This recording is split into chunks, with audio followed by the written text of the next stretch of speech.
If you look at this, does it not look hyperacute? Does it not look ST elevation? So if you look at this septal leads here only, or maybe here, you may conclude this is infarction. But if it's coming from an 18-year-old boy, and that's why we've told you normal ST segment elevation, this occurs with large S waves, and the normal configuration is concave upward, and it may also be seen in patients with T wave is, hyperacute. So hyperacute T wave is not always abnormal.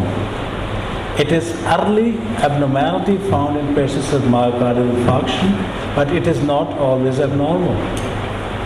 Yes?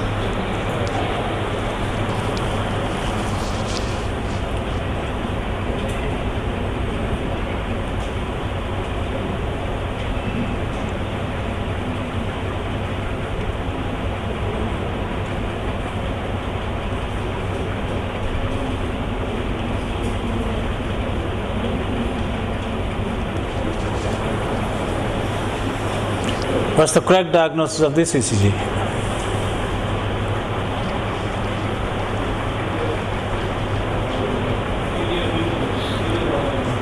First of all, is this a sinus rhythm? 2, 3. P is positive in 2, it is positive in AVF, so it is, and P is followed by QRS complexes, sinus rhythm. Narrow complexes. P lead 2 is showing basically a negative complex, a Q wave basically, no R wave here. It's QS, this is QS. Remember I told you that you may only find no R wave, QS, but it's still called QRS, but no R wave here, no positive deflection. So it's negative, and this is S, Q and S. And ST is convex, upwards, convex. Or it's also called coving ST segment. So this is Q, S with coving ST elevation, coving ST and T inversion, and the same in inferior leads AVF. So 2, 3 and AVF are the inferior leads. They look at the bottom of the heart, underside of the heart. So this is inferior infarction.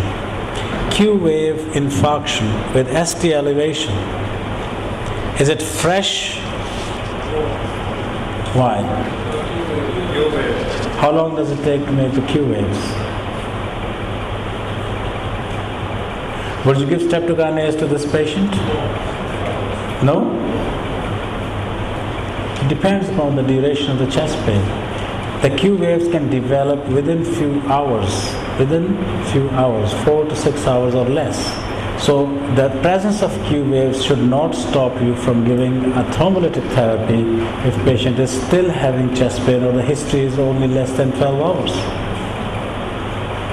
So if the history is chest pain started 4 hours ago and now he's still got some pain or maybe not enough pain, but you see these things, so you would not stop from giving him thrombolytic therapy. Thrombolytic therapy would be indicated in any patient within 12 hours, preferably within 4 to 6 hours, but within 12 hours, definitely. And after 12 hours, if the patient has pain, if there's no pain, no thrombolysis afterwards. So it depends on the duration of the chest pain. The presence of Q wave does not mean it was an old infarction.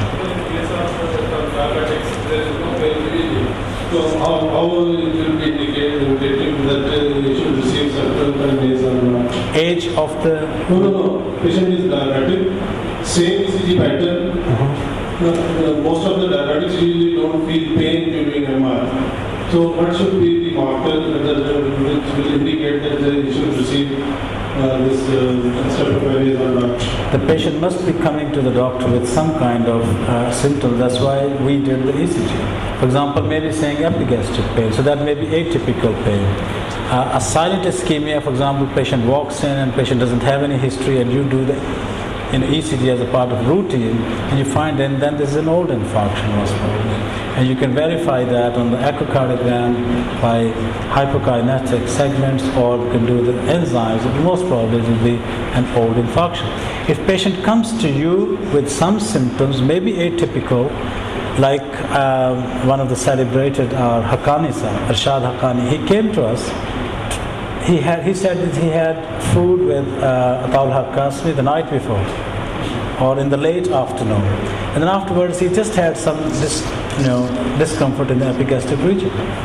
For whole night he just tolerated it. He said it was just indigestion, so had something to eat or drink or something.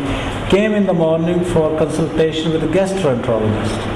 ECG showed, ST elevation going like this. So that is atypical presentation. So if patient comes with atypical presentation, still he had the pain.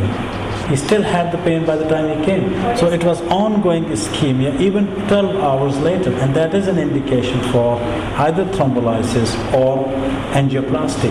But if the patient presents now after the event and pain is gone, it is already 12 hours or longer, you don't need to thrombolyze.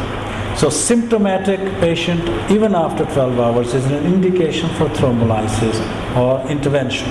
Asymptomatic patients, after 12 hours, is not an indication for thrombolysis.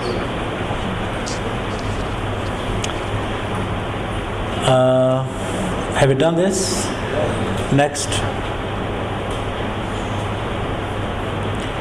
What's the diagnosis on this issue?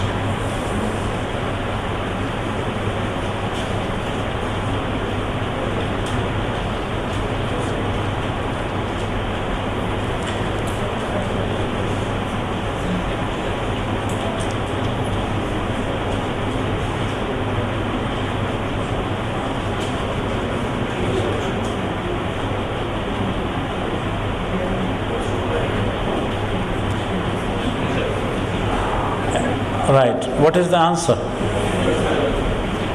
Basically, he wants to ask you, do you recognize the different vascular territories? So, when I say inferior infarction, when we say inferior infarction, I'll bring the model next time. You'll be able to see, if you take the heart like this, the bottom side of the heart, underside of the heart is called inferior. And that is the one which is looked at by inferior leads 2, 3 in AVF. Now, here you see the abnormality. P wave is there, the T is inverted in 1, T is inverted in 1 AVL, and 1 and AVL and V5 and V6, they look at the lateral border of the heart. So if I had the model, if you see this is the heart, then this is the lateral border of the heart. This is the lateral border of the heart, 1 AVL, V5 and V6, they are looking from that aspect. So if you find abnormality in these leads, you know that is the lateral part of the heart which is involved. And if that is taken in conjunction with changes here, septal leads, these are the septal leads, V2, V3, they are called the septal leads. They look at the septum. So you've got abnormality there as well, T inversion, ST elevation, T inversion, ST elevation, T inversion, symmetrical. ST, here you have the R, but T inversion. R, but T inversion, R, T inversion. So you've got changes in the lateral leads, you've got changes in the septal leads. So this is enteroseptal infarction. But there are changes in the V1 also. Pardon? There are changes in the V1 also. In lead? V1. This one? One? V1. Or V1 here, this can be normal. The P wave inversion, T wave inversion can be normal in V1. Sorry? Yeah, this is V1. Yeah, what I'm saying is that these changes can be, this is ST elevation probably is abnormal, but you can have negative T wave inversion in lead V1 anyway, so that's not essentially abnormal. ST elevation probably is definitely.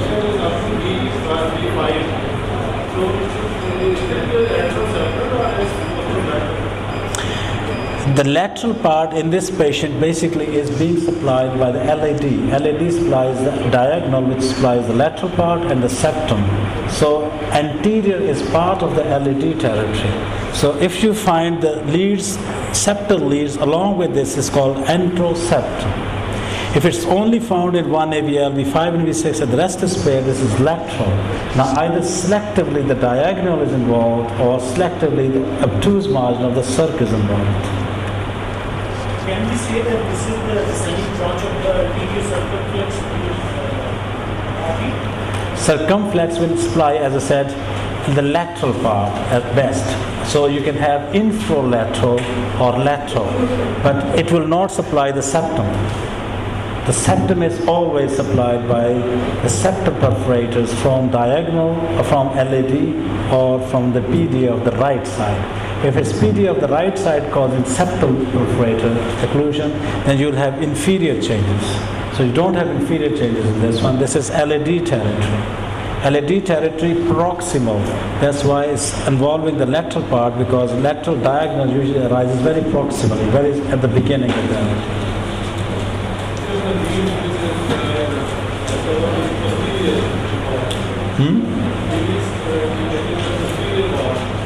Inferior wall? The posterior wall will be basically the mirror reflection.